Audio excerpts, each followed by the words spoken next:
भदोही के गंगापुर स्थित English medium primary school में 25 जनवरी को राष्ट्रीय मतदाता दिवस के अवसर पर मतदाता जागरूकता के लिए लोगों को प्रेरित किया गया और शपथ दिलाई गई तथा अपने एक वोट की कीमत को समझाया गया।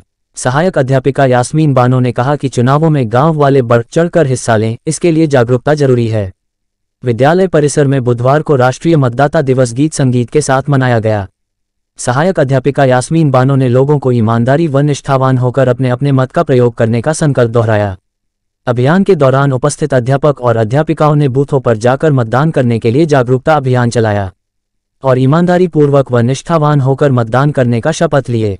इस अवसर पर प्रमुख रूप से मीरा सिंह, देवेंद्र पांड्या, मीनू देवी, कंचन देवी सहित विद्यालय के समस्त स्टाफ मौजूद रहे।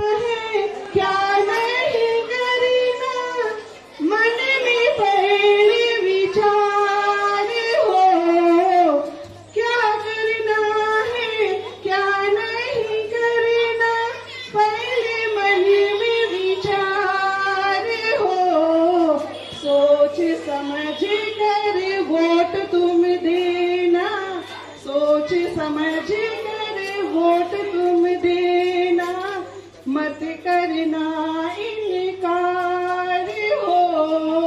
जागो जागो जागो रे मेरे भारत के मतदाता, जागो